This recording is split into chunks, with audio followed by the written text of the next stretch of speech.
Hi guys, welcome to முப்படை training academy. So guys, எல்லாருமே நாளைக்கு அப்ளிகேஷன் டேட் ஓப்பன் ஆக போகுது ஏப்ரல் 7ஆம் தேதியிலிருந்து. ஸோ எல்லாருமே ஆவலாக இருப்பீங்க, டக்குன்னு எடுத்த உடனே ஃபஸ்ட்டே அப்ளை பண்ணிடணும்ப்பா, அப்போதான்ப்பா நம்மளை ஃபஸ்ட்டு வேலைக்கு கூப்பிட்டுருவாங்க அப்படின்ட்டு. ஸோ அப்ளை பண்ணுறத பொறுத்துலாம் வேலைக்கு கூப்பிட போகிறது இல்லைங்க, கட் ஆஃப் எடுக்கிறத பொறுத்து தான் உங்களை வேலைக்கு கூப்பிட போகிறாங்க. அப்போ கட் ஆஃப் நீ எடுக்கணும் அப்படின்ற பட்சத்தில் என்ன பண்ணணும்? நல்லா படிக்கணும். ஸோ படிக்கிறதுக்கான வேலையை ஆரம்பிச்சிட்டிங்களான்னு எனக்கு தெரியல, பட் அப்ளை பண்ணுறதுக்கான வேலையெல்லாம் இன்றைக்கே ஆரம்பிச்சுட்டு இருப்பீங்க. ஸோ என்னென்ன டாக்குமெண்ட்ஸ்லாம் நீங்கள் எடுத்துகிட்டு போகணும் மறக்காமல். ஸோ யார் யாரெல்லாம் இதை மஸ்ட் எடுத்துகிட்டு போகிறது, என்னென்னலாம் உங்கள் கையில் இருக்கணும் அப்ளை பண்ணும் போதே அப்படின்றத தான் இந்த வீடியோவில் நான் சொல்லியிருக்கேன். தயவு செஞ்சு வீடியோவை ஸ்கிப் பண்ணாம ஃபுல்லா வாட்ச் பண்ணுங்க. அப்பதான் நாளைக்கான டாக்குமெண்ட்ஸ் என்னென்னலாம் ப்ரிப்பரா எடுத்துட்டு போகணும் அப்படின்றது உங்களுக்கு தெரியும். அது மட்டும் இல்லாம முப்படை பயிற்சி மையத்தின் 3 கிளைகளிலும் வேலூர், திருச்சி அண்ட் விருதுநகர் 3 கிளைகளிலுமே பாத்தீங்கன்னா வரக்கூடிய ஏப்ரல் மாதம் 11ஆம் தேதி புதிய வகுப்புகளுக்கான அட்மிஷன் நடைபெற போகிறது. எஸ்ஐக்கு பிசி மாணவர்களுக்கு பாத்தீங்கன்னா ஏப்ரல் மாதம் 21ஆம் தேதி புதிய வகுப்புகளுக்கான அட்மிஷன் நடைபெற போகிறது. ஸோ இதை பத்தின டீடைல்ஸ் வேணும்னா அந்த வேலூர், திருச்சி அண்ட் விருதுநகர் 3 கேம்பஸஸ்னுடைய கன்சர்ன் நம்பர்ஸ்க்கு நீங்க கால் பண்ணி கேட்டீங்கன்னா அதுக்கான டீடைல்ஸ் உங்களுக்கு ப்ரொவைட் பண்ணுவாங்க. ஸோ தமிழில் பார்த்திருப்பீங்க, எஸ்ஐ தேர்வுக்கு அப்ளை செய்ய என்ன டாக்குமெண்ட்ஸ் எல்லாம் தேவை ரெடியா எடுத்து வச்சுக்கோங்க, நாளை முதல் விண்ணப்பிக்கலாம். அது மட்டும் இல்லாம நாளைக்கு அப்ளை பண்ணும்போது ஸ்டெப் பை ஸ்டெப் ப்ரொசீஜர் சொல்றேன். ஏதாச்சும் ஒரு தப்பு பிரவுசிங் சென்டர்ல தான் போய் அப்ளை பண்றீங்கன்னா கூட ஏதாச்சும் ஒரு தப்பு அவங்க உன்னையே அறியாம பண்றாங்கன்னா கூட நீ தீர்த்து கேட்கலாம். சரி, இது தப்பா பண்ணிருக்கீங்க, இதை கொஞ்சம் கரெக்டா பண்ணுங்க அப்படின்னு சொல்லிட்டு அதையுமே நான் வீடியோ போடுறேன். அதை போட்டதுக்கு அப்புறமா பண்ணலாம். ஏன்னா 1 மாசம் நமக்கு டைம் இருக்கு. இந்த டாக்குமெண்ட்ஸ் எல்லாம் ரெடி பண்ணி வச்சுக்கோங்க. சும்மா போனோடனே காலையில 11 மணிக்கு டிஎன்எஸ்ஆர்பி போர்டு ஓப்பன் பண்ண உடனே போடும் முதல் அப்ளிகேஷன் அப்படின்னு பண்ணிடாதீங்க. நாளைக்கு காலை 11 மணில இருந்து அப்ளிகேஷன் தொடங்க போகுது. ஸோ எடுத்தோடனே போட்டுறாதீங்க, புரியுதுங்களா? ஸோ கொஞ்சம் வெயிட் பண்ணி நிறுத்தி நிதானமா பண்ணுங்க, நல்லபடியா பண்ணலாம். ஓகேயா? ஸோ டிஎன்எஸ்ஆர்பி எஸ்ஐ மற்றும் பிசி 2025 தேர்வை எதிர்நோக்கி கொண்டிருக்கக்கூடிய மாணவர்களுக்கான புதிய வகுப்புகள் துவங்கும் நாள் எங்களுடைய முப்படை பயிற்சி மையத்தில் எப்பன்னு பாத்தீங்கன்னா எஸ்ஐக்கு 11/4/2025 வரக்கூடிய ஏப்ரல் 11ஆம் தேதியும், பிசிக்கு 21/4/2025 வரக்கூடிய ஏப்ரல் 21ஆம் தேதியும் நடக்க போகுது. ஸோ வேலூர், திருச்சி, விருதுநகர் 3 பிரான்ச்சஸ்லுமே இந்த டேட்ல அட்மிஷன் போடணும்னு நினைக்கிறவங்க இந்த டீடைல்ஸ் வேணும்னாலும் இந்த நம்பரை நீங்க கால் பண்ணி என்ன பண்ணலாம்னு பாத்தீங்கன்னா டீடைல்ஸ் பெற்றுக்கொள்ளலாம். மேலும் எஸ்ஐ மாணவர்களுக்கு பிரத்யேகமாக தயாரிக்கப்பட்ட ரைட் டெஸ்ட் பேட்சும், பிசி மாணவர்களுக்கு ஆடுகளம் டெஸ்ட் பேட்சுமே அவைலபிளா இருக்கு. சோ அதுலயுமே நீங்க ஜாயின் பண்ணி டெஸ்டர்ஸ் என்ன பண்ணலாம், பிராக்டிஸ் பண்ணலாம். சோ எஸ்ஐ மற்றும் பிசி தேர்விற்கு 4 பாக புத்தகங்கள், அதாவது எக்ஸாம் ஃபோக்கஸ் பண்ணி படிக்கிறவங்களுக்கு புக்ஸுமே எங்ககிட்ட அவைலபிளா இருக்கு. மேலும் பிராக்டிஸ் செட் புக்குமே இருக்கு. சோ ஹிஸ்டரி ஆல்ரெடி சேல்ல போயிட்டு இருக்கு. இதை தொடர்ந்து பாலிட்டி, சயின்ஸ் ரிலேட்டடாவும் நிறைய சப்ஜெக்ட்ஸ் வரப்போகுது.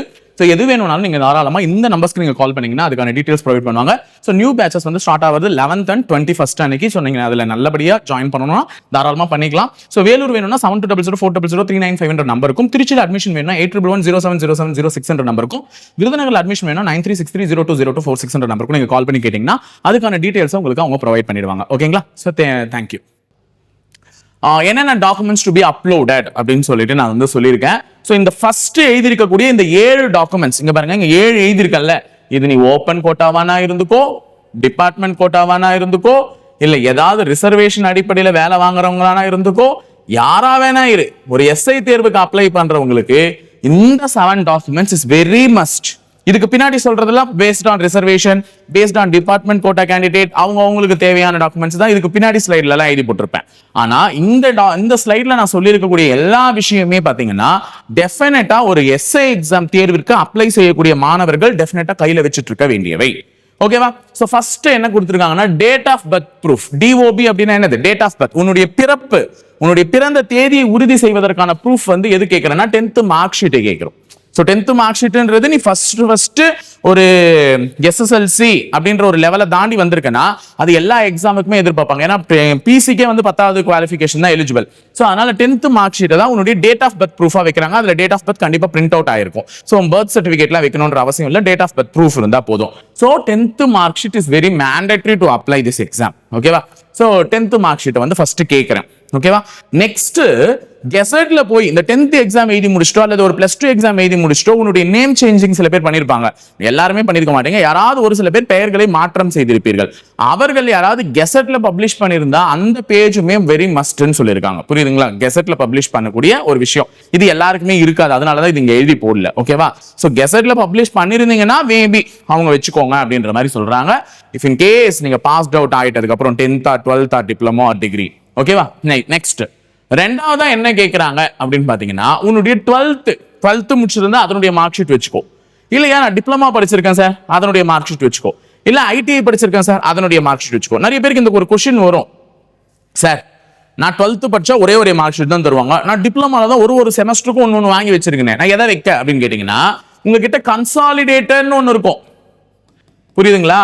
கன்சாலிடேட்டட் இல்லையா ப்ரொவிஷனல்னு ஒன்று இருக்கும், அதுவும் இல்லையா உங்களுக்கு டிப்ளமா சர்டிபிகேட்னு ஒன்று கொடுத்துருப்பாங்க. 3 சர்டிபிகேட் இருக்கும், நல்லாவே பாருங்க. கன்சாலிடேட்டட்னா நீ ஃபர்ஸ்ட் செமஸ்டர்ல இருந்து 6th செமஸ்டர் வரையும் என்னெல்லாம் படிச்சு மார்க் வாங்கி வச்சிருக்கேன் அதோடைய மார்க்குகள்லாம் ஒரு தோராயமா ஒன்று எடுத்து கொடுத்துருப்பாங்க, ஒரு பெரிய mark sheet.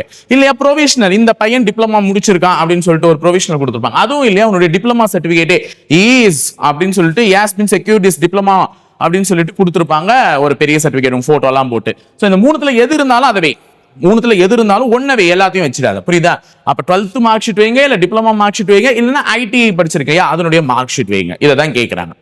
Next degree certificate கேட்கறாங்க.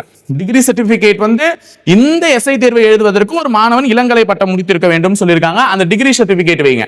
சரி, எனக்கு இன்னும் டிகிரியே கொடுக்கல, நான் இப்பதான் எழுதி முடிச்சேன், எனக்கு இன்னும் டிகிரி கொடுக்கல என் காலேஜ்ல அப்படின்னு சொன்னீங்கன்னா கண்டிப்பா டிகிரி உடனே எல்லாம் கொடுத்துட மாட்டாங்க. டிகிரி சர்டிபிகேட் வர்றதுக்கு 1 வருஷம் ஆகும். ஒருத்தன் டிகிரி கம்ப்ளீட் பண்றானா அதிலிருந்து 1 வருடம் கழித்து தான் அவனுக்கு டிகிரி சர்டிபிகேட் கொடுப்பாங்க. ஆனா டிகிரி சர்டிபிகேட் கொடுக்கல அப்படின்னும் போது நீ எதை வைக்கலாம்? ப்ரொவிஷனல் வைக்கலாம். ப்ரொவிஷனல் இல்லைன்னும் போது எதை வைக்கலாம்? கன்சாலிடேட்டட் மார்க் ஷீட் வைக்கலாம். அப்போ டிகிரி சர்டிபிகேட் ஒன்று வைக்கணும், இல்ல ப்ரொவிஷனல் வைக்கணும், இல்லைன்னா என்ன வைக்கணும்? கன்சாலிடேட்டட் மார்க் ஷீட் வைக்கணும். கன்சாலிடேட்டட்ன்றது நீ ஃபர்ஸ்ட் செமஸ்டர்ல இருந்து 8th செமஸ்டர் வரையும் என்னெல்லாம் முடிச்சியோ அதனுடைய ஒட்டுக்கா வந்து என்ன கொடுத்துருப்பாங்க. ஸோ இந்த 3த்துல ஏதாச்சும் ஒன்று வைக்கலாம், provisional, consolidated R degree. Degree கண்டிப்பா இல்ல, பாதி பேருக்கு இருக்காது, ஏன்னா லாஸ்ட் இயர் பாஸ் அவுட் ஆனவங்களுக்குலாம் கண்டிப்பா ப்ரொவிஷனல் இருக்கும். ப்ரொவிஷனல் வச்சிருங்க, இல்லைன்னா கன்சாலிடேட்டட் வச்சிருங்க. நெக்ஸ்ட் கம்யூனிட்டி சர்டிபிகேட், ஜாதி சான்றிதழ். ஓகேவா? என்ன ஜாதியின் அடிப்படையில் நீ இந்த வேலையை எதிர்கோருகிற அப்படின்னு சொல்லிட்டு கேட்பாங்க. ஜாதிகள் இல்லையடி பாப்பான்னு என்னதான் பாரதியார் பாடிட்டு போயிட்டாலும் நமக்கு வந்து கம்யூனிட்டி சர்டிபிகேட்டை வந்து மஸ்ட் அப்படின்னு சொல்லிட்டு இதை ஒன்று வச்சிடுறாங்க. ஓகேவா? நீங்கள் பிசி வகுப்பினரை சேர்ந்தவர்களா, அல்லது எஸ்சி வகுப்பினரை சேர்ந்தவர்களா, அல்லது எம்பிசி வகுப்பினரை சேர்ந்தவர்களா, அல்லது எஸ்டி வகுப்பினரை சேர்ந்தவர்களா அப்படின்னு சொல்லிட்டு உனக்கு ஒரு காம்பிடென்ட் அத்தாரிட்டி கொடுத்துருக்கும். இவங்க கிட்ட தான் வாங்கியிருக்கணும், டெபுட்டி தாசில்தார் கிட்ட இல்ல ஜோனல் தாசில்தார் கிட்ட தான் வாங்கியிருக்கணும் அப்படின்னு சொல்லிட்டு ஒரு கம்ப்ளீட் அத்தாரிட்டி வந்து அந்த சர்டிபிகேட் இஷ்யூ பண்ணிருப்பாங்க. அவங்க கிட்ட வாங்கின ஒரு ஜாதி சான்றிதழை நீங்க பதிவேற்றம் செய்யலாம். Next passport size photo. நேத்தே நான் என்ன அளவுலாம் வைக்கணும்னு சொல்லிட்டு நோட்டிபிகேஷன் வீடியோல சொல்லியிருக்கேன். எங்க 4.5 வைக்கணும், எங்க 3.5 வைக்கணும், அந்த சைஸ்ல வச்சுக்கணும்ட்டு. அடுத்தது இங்க ஒரு சைன் பண்ண இமேஜ், ஒரு கையெழுத்தை போட்டு அந்த கையெழுத்து ஒரு இமேஜா எடுத்து வச்சுக்கோங்க. உங்களுடைய பாஸ்போர்ட் சைஸ் ஒரு இமேஜ், கையெழுத்து ஒரு இமேஜ். நெக்ஸ்ட் இடது கை பெருவிரல் ரேகை, லெஃப்ட் தம் இம்ப்ரெஷன், இடது கை பெருவிரல் ரேகை. இந்த இடது கை பெருவிரல் ரேகை வந்து அளவெடுத்து அழகா ப்ளூ இங்க்ல, ப்ளூ பிரிண்ட், ஓகேவா, அது வச்சுக்கோங்க. ஏன்னா அதான் நல்லா இருக்கும், பிளாக் வேண்டாம். ஏன்னா ஸ்கேன் பண்ணா அகைன் அப்படிதான் வரப்போகுது. ப்ளூல ஸ்கேன் பண்ணி வச்சுக்கோங்க, கரெக்டா இருக்கும். ஸோ இது எல்லாமே வெரி மஸ்ட். ஒரு நார்மலா ஒரு தேர்வுக்கு அப்ளை பண்ணக்கூடிய மாணவர்களுக்கு இது வந்து வெரி வெரி மஸ்ட். என்ன சொல்லியிருக்கேன்? 10th mark sheet, 12th mark sheet, அல்லது டிப்ளமா மார்க் ஷீட், அல்லது ஐடிஐ மார்க் ஷீட், இல்ல டிகிரி சர்டிபிகேட், ப்ரொவிஷனல் சர்டிபிகேட், இல்ல கன்சாலிடேட்டட். நெக்ஸ்ட் ஒரு கம்யூனிட்டி சர்டிபிகேட், அடுத்தது passport size photo, and then வந்து signature, and last left thumb impression. So இதெல்லாம் must நாளைக்கு ஒரு அப்ளை பண்ணக்கூடிய ஒரு கேண்டிடேட் கிட்ட இருக்க வேண்டியது. ஓகேவா? சோ இதை தவிர்த்து ஒரு சில டாக்குமெண்ட்ஸ் இருக்கு, அதுதான் இது.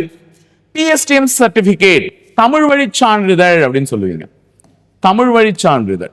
So person who studied in Tamil medium, அதுதான் PSTM, தமிழ் வழி சான்றிதழ். எல்லாருக்குமே தெரியும் தமிழ் வழி சான்றிதழ் என்றால் என்ன. ஒருவன் கண்டிப்பா 1ஆம் வகுப்பு முதல் 10ஆம் வகுப்பு வரையிலும் 11ஆம் மற்றும் 12ஆம் வகுப்பையும் அதே நேரத்தில் அவன் முடித்த இளங்கலை பட்டம் எல்லாத்தையுமே தமிழ் வழியில படிச்சிருந்தா மட்டும்தான் PSTM சர்டிபிகேட் எலிஜிபிள். நீ பாட்டுட்டு போயிட்டு நான் டிகிரி மட்டும் PSTM தமிழ் மீடியம் படிச்சிருக்கேன், நான் PSTMா, இல்ல நான் 6th to 10th Tamil medium படிச்சிருக்கேன், நான் PSTMா எல்லாம் கேட்கக்கூடாது. எங்கன்னா தமிழ் மீடியம் படிச்சா நீ PSTM இல்ல, எல்லாமே தமிழ்ல படிச்சாதான் நீ PSTM. ஓகேவா? அப்ப the person who studied in Tamil medium அப்படின்னா அந்த மாணவன் தன்னுடைய ஆரம்ப காலம் முதல் இப்பொழுது வரை தமிழ்ல படித்திருந்தால் மட்டும்தான் அவன் தமிழ் மீடியத்திற்கான சர்டிபிகேட் எலிஜிபிள். அவனுக்கு 20% ஒதுக்கீடுல போகும். சரியா? அப்ப அது ஒழுங்கா பார்த்து வச்சுக்கோங்க PSTMல. அடுத்தது destitute widow certificate, விதவை, ஆதரவற்ற விதவை, விதவை சான்றிதழ். ஆதரவு இல்லைங்க அப்படின்னு சொல்லிட்டு நீங்க கேட்கலாம். இதுவுமே தெளிவா சொல்லிட்டு இருக்காங்க. ஒரு சப் கலெக்டர் கிட்ட, அசிஸ்டன்ட் கலெக்டர் கிட்ட, இல்லையா ஒரு RDO ரெவென்யூ டிவிஷனல் ஆபீசர் கிட்ட தான் வாங்கியிருக்கணும், RDO கிட்ட தான் வாங்கியிருக்கணும்னு சொல்லிட்டு தெளிவா குறிப்பிட்டிருக்காங்க. அவங்க 3 பேர் கிட்ட தான் வாங்கணும். ஒன்னு RDO, இல்ல சப் கலெக்டர், இல்லைன்னா அசிஸ்டன்ட் கலெக்டர். இவங்க கிட்ட வாங்கியிருந்தாதான் இந்த ஆதரவற்ற விதவை சான்றிதழ் ஏற்றுக்கொள்ளப்படும் போர்டால் அப்படின்றத சொல்லியிருக்காங்க. Next military personals, ex service man, அவங்க வெளியே வந்தாங்கல்ல, அந்த சர்டிபிகேட்டை ப்ரொடியூஸ் பண்ணணும். அது அவங்களுக்கே தெரியும் எல்லாருக்குமே. நெக்ஸ்ட் முக்கியமான ஒரு சர்டிபிகேட், இது வந்து எத்தனை பேர்கிட்ட இருக்கும் எத்தனை பேர்கிட்ட இல்லைன்னு எனக்கு தெரியாது. NCC NSS sports game certificate mark. ஏதாச்சும் நீ ஸ்போர்ட்ஸ் அண்ட் கேம் பார்ட்டிசிபேஷன்ல ஒரு ஸ்கூல் லெவல்லையோ இல்லைனா ஒரு காலேஜ் லெவல்லையோ நீ பார்ட்டிசிபேட் பண்ணியிருந்தாலும் சரி, அல்லது என்சிசி நேஷனல் கேடட் கிராப்ஸ்ல இருந்தாலும் சரி, என்எஸ்எஸ் சொல்லக்கூட நேஷனல் சோஷியல் சர்வீஸ்ல இருந்து நீ பணியாற்றியதற்கான ஒரு சர்டிபிகேட் கொடுத்திருந்தாலும் சரி, அதை வைங்க. அது ஃபார் ஸ்பெஷல் மார்க்ஸ் மென்ஷன் பண்ணிட்டேன். அந்த எக்ஸ்ட்ரா கொடுக்கக்கூடிய அந்த ஒரு 5 மதிப்பெண்கள்ல உங்களுக்கு இதுல ஒரு 1/2 மதிப்பெண்ணோ 1 மதிப்பெண்ணோ 1.5 மதிப்பெண்ணோ வர வாய்ப்பு இருக்கு. அப்ப இந்த மாதிரி யாராவது சர்டிபிகேட் வச்சிருக்கீங்க என்சிசி என்எஸ்எஸ் ஸ்போர்ட்ஸ்னா பத்திரமா எடுத்து வச்சுக்கோ. ஸ்போர்ட்ஸ்ல participation certificate. Next sports quota, விளையாட்டுத்துறையில் இடஒதுக்கீடு கேட்டு நீ போடுற அப்படின்னா ஃபார்ம் 1 and 2 and 3 அந்த 16 குறிப்பிடப்பட்டுள்ள விளையாட்டுகளில் நீ ஏதேனும் ஒரு விளையாட்டில் தேர்ச்சி பெற்று அதில் நல்ல இந்த ஃபார்ம் 1 வாங்கி வச்சிருக்க, இல்ல ஃபார்ம் 2 வாங்கி வச்சிருக்க, இல்ல ஃபார்ம் 3 வாங்கி வச்சிருக்கனா அந்த சர்டிபிகேட்டின் அடிப்படையில் நீ ஸ்போர்ட்ஸ் கோட்டா ரிசர்வேஷன் கிளைம் பண்ணலாம். உனக்கு 7% இடஒதுக்கீடு அதுக்கு இருக்கு. 3% தான் எஸ்டேட் போயிடுச்சு இல்ல. So sports development authority of Tamil Nadu தான் அதை ஃபில் பண்ண போது. ஸோ அது அவங்களுக்கு போயிடுச்சு. அடுத்தது வார்டு கோட்டா சர்டிபிகேட். யார் எந்த டிஎஸ்பி எந்த எஸ்பி ஆஃபீஸில் கொடுக்கணும். ஸோ வேலூர்னா வேலூர் முனிசிபல்ல இருக்கக்கூடிய எஸ்பியை வந்து போய் பார்த்து, எங்க அப்பா இந்த மாதிரி போலீஸ் டிபார்ட்மெண்ட்ல ஒர்க் பண்றாரு, நான் அவருடைய பையன், நான் எஸ்ஐ எக்ஸாம் எழுதுறதுக்கு விருப்பப்படுறேன், எனக்கு இந்த மாதிரி வந்து வார்டு கோட்டா சர்டிபிகேட் வேணும் அப்படின்னு சொல்லிட்டு அவங்க கிட்ட கேட்டு ரெடி பண்ணி வச்சுக்கோங்க. Ward quota certificate very must. ஏன்னா வாரிசு இடஒதுக்கீடின் மூலமாக அப்ளை செய்யக்கூடியவர்களுக்கு வார்டு கோட்டா சர்டிபிகேட் மஸ்ட். அடுத்தது என்ஓசி, நோ அப்ஜெக்ஷன் சர்டிபிகேட். 2 இடத்துல என்ஓசி கொடுத்துருக்கேன். இந்த 15வது இடத்துல எழுதி இருக்கிறது ஏதாவது பப்ளிக் செக்டார் யூனியன் அண்டர்டேக்கிங்லயோ இல்ல ஒரு ஸ்டேட் அண்ட் சென்ட்ரல் கவர்மெண்ட் எம்ப்ளாயிஸோ இருந்தீங்கன்னா அவங்க இருக்கிற இடத்துல இருக்கக்கூடிய பிரஷர்ல அவங்க என்ன பண்ணுவாங்க, வேற ஒரு கவர்மெண்ட் ஜாபுக்கு ஸ்விட்ச் ஓவர் ஆகணும்னு நினைப்பாங்க. அப்ப அங்க இருந்து எனக்கு போலீஸ் ஆகணும்னு ஆசை, என்னால அப்ப பண்ண முடியல, அதுக்குள்ள எனக்கு இந்த குரூப் 4 கிடைச்சிச்சு, நான் இங்க வந்துட்டேன், இப்ப நான் மறுபடியும் போலீஸ் எஸ்ஐக்கு ட்ரை பண்ண போறேன் அப்படின்னு சொல்லிட்டு ஒருத்தர் சில பேர் ட்ரை பண்றாங்கன்னா, நீ பணியாற்றி கொண்டிருக்கக்கூடிய குரூப் 4 ஏதேனும் ஒரு துறையில நீ பணியாற்றிட்டு இருப்ப, அவங்க கிட்ட என்ஓசி வாங்கிடணும். நான் இந்த மாதிரி வேலையை விட்டு போனாலும் உங்களுக்கு பிரச்சனை இல்லைன்னு எனக்கு ஒரு என்ஓசி கொடுங்க, நான் அதை வச்சுதான் இன்னொரு வேலைக்கு அப்ளை பண்ண போறேன்னு சொல்லிட்டு ஒரு என்ஓசி வாங்கி முதல்ல ப்ரொடியூஸ் பண்ணணும்னு சொல்லிட்டாங்க போர்டு. அதே மாதிரி தான் டிபார்ட்மெண்ட் கோட்டா இருக்காங்கல்ல, இந்த பிசியா இருக்கிறவங்க எல்லாம் என்ன பண்ணுவாங்க, டிபார்ட்மெண்ட் கோட்டா அடிப்படையில் எஸ்ஐக்கு எழுதுவாங்க. அவங்க எல்லாம் சொல்லிடணும் அவங்களுடைய கன்சர்ன் அத்தாரிட்டிஸ் கிட்ட, சீஃப் கிட்ட இந்த மாதிரி என்ஓசி வாங்கி நோ அப்ஜெக்ஷன் சர்டிபிகேட், இவனுக்கு வந்து எஸ்ஐ தேர்வு கிடைத்தாலும் எங்களுக்கு எந்த விதமான பாதிப்பும் இல்லை அப்படின்னு சொல்லிட்டு அவங்க கிட்ட ஒரு என்ஓசி வாங்கி ப்ரொடியூஸ் பண்ணிடணும். அது கரெக்ட் ஃபார்மேட் அவங்க கீழவே கொடுத்துருக்காங்க அனெக்சஸ்ல, அதை பார்த்து அந்த ஃபார்மேட்ல வாங்கி ப்ரொடியூஸ் பண்ணிடுங்க. இது ஒரு முக்கியமான certificate. NOC for already working பண்ணக்கூடிய கவர்மெண்ட் எம்ப்ளாயிஸா இருந்தாலும் சரி, இல்லைன்னா நம்ம டிபார்ட்மெண்ட்ல இருக்கக்கூடிய டிபார்ட்மெண்ட் கோட்டா சேர்ந்தவங்களா இருந்தாலும் சரி. லாஸ்ட் 3ஆம் பாலினத்தவர்களுக்காக ஐடி கார்டு இஷ்யூ பண்ணிருப்பாங்க Tamil Nadu welfare board, transgender welfare board, தமிழகத்தை சேர்ந்த டிரான்ஸ்ஜெண்டர் வெல்ஃபேர் போர்டு, திருநங்கை நல வாரியம் வந்து இஷ்யூ பண்ணிருப்பாங்க. அந்த ஐடி கார்டு இருந்தா அவங்களுக்கு மஸ்ட், அது வந்து அவங்களுடைய ரிசர்வேஷனுக்காக அவங்க வாங்கிப்பாங்க. ஓகேவா? ஸோ இந்த டாக்குமெண்ட்ஸ் எல்லாம் கம்பல்சரி எடுத்துட்டு போனா அப்ளை பண்ணும்போது உனக்கு என்ன இருக்காது, கஷ்டம் இருக்காது. ஸோ அதனால ஒழுங்கா அப்ளை பண்ணுங்க. ஸோ சும்மா ஏனோ தானோ ஏதோ ஒரு டாக்குமெண்ட் ஏதோ ஒன்று இதெல்லாம் நினைச்சுக்காதீங்க. Documents very must. ஏன்னா டாக்குமெண்ட்ஸ் இல்லாமல் போயிட்டு அங்கே எதனா ஒரு தப்பா கிப்பா பண்ணிட்டு இருக்கட்டும், நான் போய் இன்னும் வீட்டில் போய் எடுத்துட்டு வரணுமான்னு சோம்பேறித்தனம் பண்ணிட்டு எதனா ஒன்று பண்ணுங்க, நான் அரசியல் சர்டிஃபிகேட் வெரிஃபிகேஷன்ல பார்த்துக்கிறேன்னா எதுவுமே முடியாது, கருணையே பார்க்காம வெளியே அனுப்பிச்சிடுவாங்க. ஓகேவா? அதனால பாருங்க, ஒழுங்கா படிங்க. ஏன்னா அப்ளை பண்ணிட்டோம் மட்டும் போதாது, படிக்கவும் படிக்கணும். ஸோ படிச்சு அப்ளை பண்ணிட்டு நல்லா படிங்க, நல்ல மார்க் வாங்குங்க. ஓகேங்களா? ஸோ இணைந்திருங்கள், தொடர்ந்து பயணிப்போம் முப்படை பயிற்சி மையத்துடன். நன்றி, வணக்கம்.